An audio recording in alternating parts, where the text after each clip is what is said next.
बिहार प्रदेश राष्ट्रवादी Congress party के नेताओं और कार्यकर्ताओं को निर्देशित किया है और जिलावार प्रभारियों को भी जिम्मेदारी सौंपी गई है कि जहां से भी एनडीए के प्रत्याशी प्रथम चरण में हो, दूसरे चरण में हो, तीसरे चरण में हो हैं, उनकी जीत सुनिश्चित कैसे हो, इसके लिए लगातार कार्य करना है।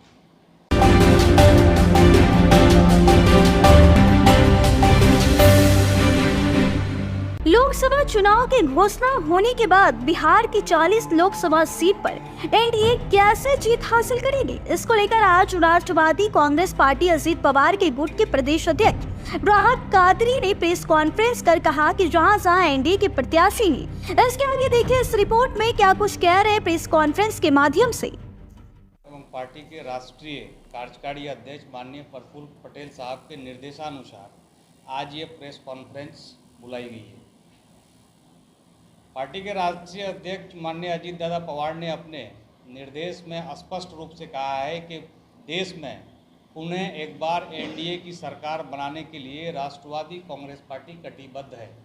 ऐसे में बिहार प्रदेश राष्ट्रवादी कांग्रेस पार्टी की जिम्मेदारी है कि ये जन जन तक एनडीए कार्यकर्ताओं और नेताओं सहित प्रत्याशी तक पहुंचने का प्रयास करें, जिससे कि एनडीए को मजबूती मिले।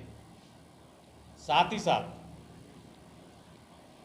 मैंने आज बिहार प्रदेश राष्ट्रवादी कांग्रेस पार्टी के नेताओं और कार्यकर्ताओं को निर्देशित किया है और जिलावार प्रभारियों को भी जिम्मेदारी सौंपी गई है कि जहां से भी एनडीए के प्रत्याशी प्रथम चरण में हो, दूसरे चरण में हो, तीसरे चरण में हो हैं, उनकी जीत सुनिश्चित कैसे हो, इसके लिए लगातार कार्य करना है।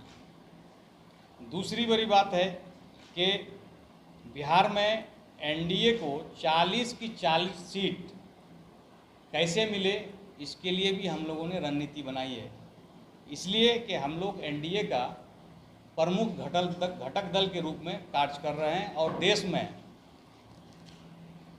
प्रधानमंत्री जी का जो कार्य है वो जन जन तक और कार्य के साथ जो उन्होंने पिछले कार्यकाल में किया है वो जन जन तक कैसे पहुँचे, वो भी काम हम लोग कर रहे हैं। आप लोगों का कोई सवाल है तो बताइए।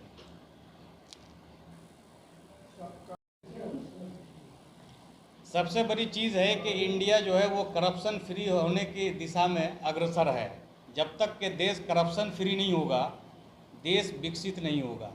और प्रधानमंत्री जी जो कार्य कर रहे हैं और चोर लुटेरों को अगर बंद कराया जा रहा है तो ये कौन सी बड़ी बात है, ये तो देश हित में काम हो रहा है। इसकी जितनी भी सराहना की जाए काम है। अगर घोटाला हुआ है तो घोटाला जो किया है तो घोटालेबाज को सराखों के अंदर होना ही चाहिए ना। वो तो तय करेगी आपका इन्वेस्टिगेशन या कल के डेट में वही बीजेपी अजीत पवार जी पे आरोप लगा रही थी। ऐसी कोई जानकारी मेरे संज्ञान में नहीं है और अगर आरोप लगी है या लगाया गया है तो वो आरोप अब तक सिद्ध भी नहीं हुआ होगा जो मेरे संज्ञान में है। और आरोप लगाना बहुत आसान है, सिद्ध करना उतना ही कठिन है। आपकी पार्टी का बिहार में कितना जन तक आप लोग प्रोग्राम पहुंचने के लिए जिला के सारे जिलों के उम्मीद है? हमारी प्रदेश की समस्त जिलों में कमेटी के साथ साथ जिला कमेटी भी है। कितने सदस्य वगैरह कितने हैं? कि प्रदेश में पूर्व से ही लगभग 6 लाख सदस्य हैं हमारे। 6 लाख? बिल्कुल। क्या करेंगे आप लोग, कैसे पहुंचेंगे 6 लाख से 13 करोड़ लोगों तक? 6 जिला जो अध्यक्ष है उनको जिम्मेदारी सौंपी गई है और जिला अध्यक्ष की जिम्मेदारी दी गई है कि वो प्रखंड अध्यक्ष को निर्देशित करे और फिर जो हमारी पंचायत स्तर की कमेटी है वो जन जन तक पहुंचेगी। पंचायत स्तर तक? बिल्कुल। एनडीए का घटक दल है आप? बिहार में हम चुनाव नहीं लड़ रहे हैं। जो सीट शेयरिंग हुआ उसमें 39 जो है 39 यहाँ की जो पार्टियां हैं जेडीयू और बीजेपी को मिला करके 39 सीटिंग सीटें थी।